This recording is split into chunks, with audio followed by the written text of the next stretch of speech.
咁啊嚟到今次我哋成間屋嘅一個設計重點啦，因為我而家唔敢開，因為我上次試過開嘅時候咧，水飛晒出嚟，好似個噴水池咁樣。佢會喺呢個位。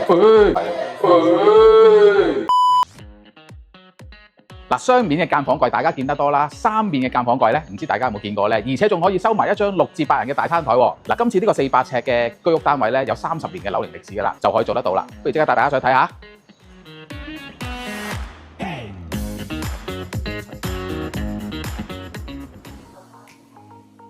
好啦，入到嚟呢個單位咧，首先嚟到呢個玄關位啦。咁屋主當初都希望我哋咧可以有一個好大嘅一個鞋嘅收納量啊。咁所以喺左右兩邊咧都做咗一個滿足到好多放鞋需求嘅一個收納櫃。咁喺左手邊呢邊咧就係廚房嘅空間啦。咁但係我哋就拆咗幅牆之後咧，就做咗一個高身嘅儲物櫃啦，上下都可以放到鞋嘅。中間就做咗個中空位啦，咁啊可以有翻啲燈掣啦。成間屋今次咧都係用咗一個唔同深淺度嘅灰色去做，灰色嘅木紋啦，同埋一種有金屬漆面嘅一個碳灰色。咁喺一路延伸入去嘅時候咧，就會有一個位置可以放到個雪櫃位啦。咁雪櫃側邊，因為屋主都希望出門口之前咧可以照一照鏡，咁所以喺呢個位置咧都會加做咗一個隱藏身鏡啊。好，咁因為擴闊咗個廚房嘅空間咧，咁呢邊我哋就做翻一個一字形嘅櫥櫃。嚟緊呢一邊咧係會放一個洗衣機嘅，咁所以上邊咧我哋都做翻一個 L 型嘅吊櫃啊。咁都可以同大家介紹一下今次呢個星盤都幾特別嘅喎，因為屋主咧都希望有一個大啲容量同埋多啲功能嘅星盤咧，咁都委託咗我哋啦，幫佢哋挑選咗一款嘅星盤。咁呢個星盤大概個闊度都有差唔多70 cm 嘅，咁裏邊都有好多唔同嘅功能啦。不如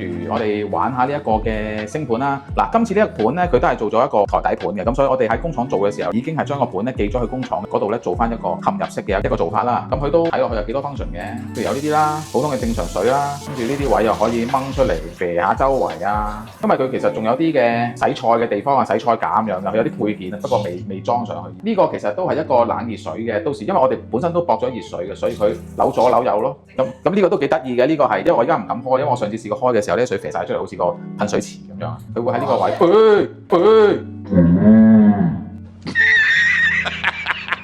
係啦，因為佢正常係貨你乜嘢咧？個杯咁樣洗，啱啱好啦，有個杯做示範啦，洗杯用嘅。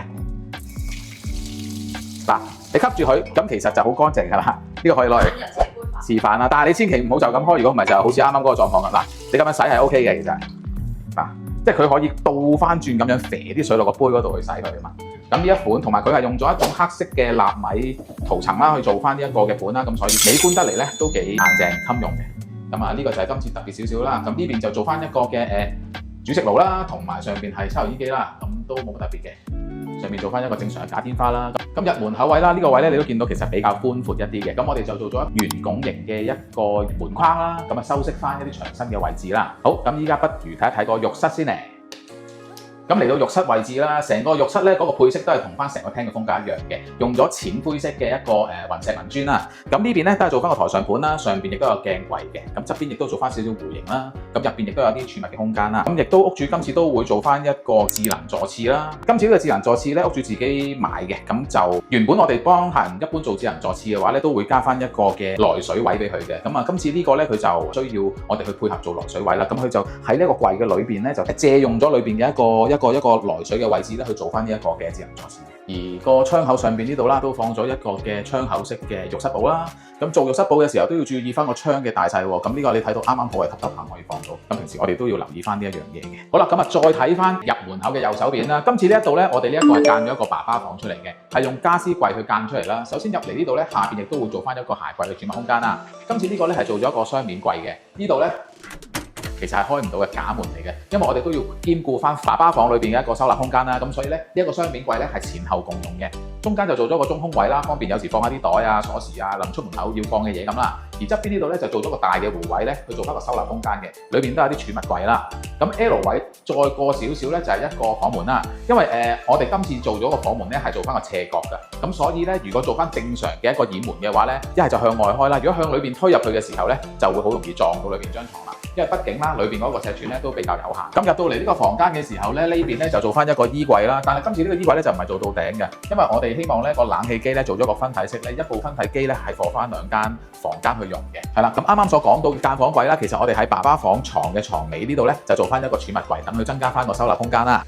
咁由爸爸房出到嚟咧就係一個客廳嘅區域。客廳咧我哋盡量希望簡潔啲啦，就做咗一個矮身嘅地櫃啦，亦都收翻一啲弧位啦，去到做翻一個設計細節嘅。而上邊呢邊咧都做咗一啲層板啦，去放翻一啲 display 啊，令到呢一個空間咧唔會話太過於壓迫嘅。咁係啦，咁呢個就係啱啱講爸爸房嗰個間房櫃啦。留意翻我哋上邊嗰度咧，都係做翻一個偷空嘅設計，令到個冷氣機咧可以兩邊共用嘅。嚟緊呢個位置咧就會放梳化啦。咁上邊咧你會見到，咦，今次呢度有個盒仔好得意喎。其實就係我哋今次呢個單位咧要走嗰條去水喉係比較困難啊。睇翻佢之前上一手嘅裝修咧，佢哋將條去水喉咧係入咗牆，然之後去咗廁所。咁因為其實咁樣嘅話咧個風險都比較高嘅。萬一如果漏水嘅話咧，咁好大機會要鑿咗埲牆先至可以處理嗰個問題。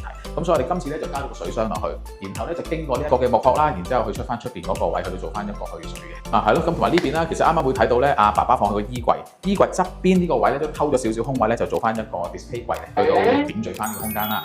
嗱，咁啊嚟到今次我哋成間屋嘅一個設計重點啦，就啱啱我有提及過啦，我哋點樣做一個雙面嘅間房櫃？sorry， 係一個三面嘅間房櫃，去到符合到佢哋嘅一個生活嘅需求咧。首先咧，呢一邊咧係做咗一個眼鏡房嘅設計啦。咁呢個咧就係屋主嘅房間啦，另外隔離咧就係媽媽房嘅。咁中間呢個咧其實就係一個衣櫃嚟㗎啦，因為屋主都要求咧，我哋要有個位咧去放翻一個觀音神像啦，咁啊所以喺上面個位啦。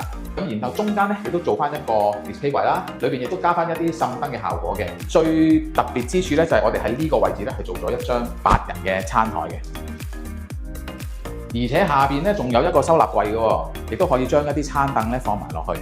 咁平時如果唔係人多嘅時候咧，收埋佢，就咁做一張細細張嘅茶几仔咧，咁都唔錯嘅。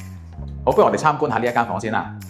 好啦，咁嚟到女戶主間房啦，因為屋主都好大嘅收納需求嘅。咁上邊咧，我哋就做咗一張3尺半嘅上床啦，而下邊就做翻晒成個儲物嘅衣櫃嘅。嗱，今次嘅衣櫃內籠都好特別嘅喎，佢就做咗活動式可以調校嘅層板啊。隔離咧就係一個樓梯啦，咁當然啦，樓梯級一定係會用盡晒佢裏邊嘅儲物空間啦，亦都偷咗個位咧喺衣櫃裏邊咧可以裏邊用埋一個少少暗格咁樣嘅一個設計喎。響個床下邊咧，今次亦都做咗一張大嘅書枱啦，咁成間房嘅採光度咧就好足夠㗎啦。而喺另一邊就係做咗一個雙面嘅間房櫃啊，一邊咧就係俾阿媽媽房嗰邊用啦，另一邊當然就係呢邊去用啦。咁而喺近窗呢一邊咧都做翻呢個洞洞板啊，咁其實洞洞板都好多嘅功能嘅，佢可以係放喺啲 display 啦，又或者係掛啲衫啊、袋啊，咁都係非常之咁實用嘅。